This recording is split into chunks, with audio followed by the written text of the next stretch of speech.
Are you feeling trapped in negative thought patterns that feel out of your control? I used to feel that same way too. But what if I told you you had far more control over your mindset and outcomes in your life than you realize? Today, I want to share with you 3 key insights from a book that changed not only my life, but hundreds of clients of mine that have read this book too. This book is so impactful that in order to work with me, you have to actually read it. Today, the book I want to be talking about is called The Art of Being Brilliant by authors Dr. Andy Cope and Andy Whitaker. If you're new here, don't forget to subscribe to the channel. If you're on Spotify and Apple Podcasts, don't forget to give us a follow. We have the full-length episodes that come out every single Tuesday, and then we have these Thursday Thoughts every single Thursday to add some powerful insight into your life. Author Dr. Andy Cope and Andrew Whitaker have a central message from this book, and the central message is that we have more control over our happiness than we think. It simply comes down to daily choices and decisions that we make.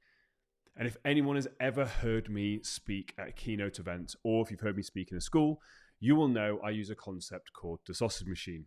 Inside this book, they talk about the sausage machine in a bit more detail, but it's not their idea. They actually got it from a guy called Richard Wilkins, who I was fortunate enough to work with on a personal level. This book is incredible. And the reason why that I struggled so much with regret for not paying attention to this book is that one of my ex-girlfriends 8 years ago told me to read it, and I read it, but I didn't read it to understand it. I read it to just tick it off a list, and when it came down to it and I hit my rock bottom, I really wish that I paid attention to the key concepts of this book, because it definitely would have made my life easier, and I do not genuinely believe that I would have hit that rock bottom had I actually paid attention to and implemented the key concepts from this book. So today I want to share with you my top 3 themes and takeaways from the book. Number 1, take personal responsibility. A major theme in this book is taking ownership for your life and also your well-being.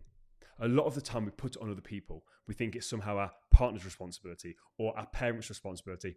And it is our parents' responsibility up to a certain age, 18 I'd say, and then it's your responsibility. And what's happened in your life may not be your fault at all, and you may not deserve it. However, your life right now and moving forward is your responsibility. And when we take that responsibility, it really frees us up. Because when we start to blame external factors, it puts the power outside of us. But the truth is, we have all the power we need to get ourselves where we want to. The problem is we just don't believe we can do it. And a lot of the time we don't believe we can do it because we believe that we need other people or external things. And as the authors state, if you want to be happy, fulfilled and successful, then you have to stop making excuses and start making decisions. And the word decision comes from the phrase decision, basically meaning that you're cutting yourself off from any other possibility. When you decide, you're not saying, oh, I'll kind of give myself some choice. You're cutting yourself off from any other possible outcome. It's like when the Vikings invaded Britain. They were told to burn the ships. That then gave them no other choice. When you say, I am making a decision to change, you're cutting yourself off from any other possible outcome other than success. It's such a powerful thing. Now, this doesn't mean that we're ignoring real, genuine barriers, but instead we're trying to identify what's within our control, because you will have some genuine, real barriers. However, a lot of these will be external, outside of our control. So rather than focusing our attention on that, can we turn our attention back on ourselves and ask, what's within our control? What can I do about this? And nearly always, there's something positive that you can do to move your life forward. Number 2, change requires action. Change requires action. The book advises that happiness is not ready-made. It comes from our own actions. And worry drains energy. Action creates energy. And we all know this to be true. When we focus on worry, it's draining, it's exhausting. I liken our mind to a battery. We only have, just like a phone, we only have so much power that we have each day. And when we use that power and that energy on worry, we don't then have that energy to take action. And the action that we take towards the life that we want, towards our goals, towards our vision, towards that thing, towards becoming the person we want to be, that generates energy, that momentum, that gives us more energy. But the problem is, if we just sat there focusing on the worry, the doubt, the fear, that robs us of our energy and we feel even more drained. It's about taking small action that's aligned with your goal, your needs, and who you want to be. And a lot of the time, we don't actually stop to ask, what are our needs? What are the needs that you need? What fills your cup up? What helps you? Because if you want to change, what needs to change? If you want to change, what needs to change? But more importantly, why? Why does this need to change? Why is it so important that this thing does change? Brick by brick, step by step, a little becomes a lot. These small actions compound. The compound interest. But in order to change, we must have action. You can't simply read this book and take no action. I did a whole video on why self-help book sucks. And the core premise is you don't take action. And the thing that I like about this book is that throughout the book, there's scattered chapters and that have got activities at the end of them. Take the time to do the exercises within the book and implement the things that you're learning. Are you just reading self-help books to gain knowledge, or are you reading self-help books to actually gain insight into how to make your life better that you can actually implement? It's not more knowledge that you need. It's application of the knowledge that you already have. And in the words of the authors, tiny decisions and daily choices will define you. Persistence pays off.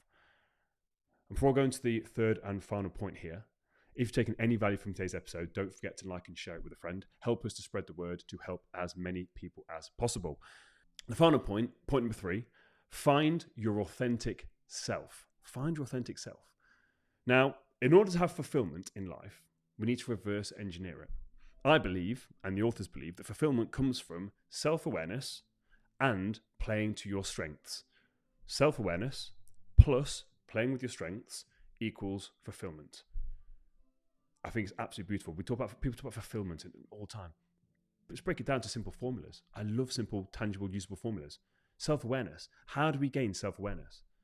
Self-awareness is understanding ourself. And we do that through journaling. I speak about this all the time, the power of journaling. Journaling is basically you thinking about your thoughts. Or more importantly, it's you noticing your subconscious paradigms, programs, patterns, habits, behaviors. And once you start to understand that, that then gives you self-awareness. You can then do something about that. Meditation is also a great way to gain self-awareness because it gives you that gap that separates yourself from your thoughts, your feelings, and your emotions. And that gap just allows you to observe. You observe what's going on here. You're just looking at it. You're like looking up at it from a hot air balloon and actually seeing what's going on here. That's how you gain the awareness. And then from there, you then play to your strengths. Whatever that is in life. If you know you're a people person, but your job and your life is very isolated, that's going to be a problem. You're not going to feel fulfilled. When you start to know what your strengths are, you can then actually play to them, and that will lead to long-term fulfillment. And they talk about laughing more, laughing and smiling more. And when I talk in schools, I often say that the reason why adults are so miserable is the fact of they stopped doing the stuff that they enjoyed and they found happiness and got happiness from. Depending on how old you are right now, is that true for you? Have you stopped doing the things that when you were younger and growing up brought you happiness? Now I understand we've got a job, we've got responsibilities. I understand all that. I get that, especially if you've got kids of your own. But myself, playing with Katie's 4-year-old lad, the joy that I got from just building Lego was incredible. Just that laughter and that joy, and just amazing. Even going back to playing computer games, I don't play them as much as I should do. But when I do play them, it makes me happy. It fills my cup up. I can't play football anymore, but watching football, again, takes me back to my childhood. I enjoy it. It fills my cup up. What have you stopped doing that used to bring you joy and happiness? Start doing that more.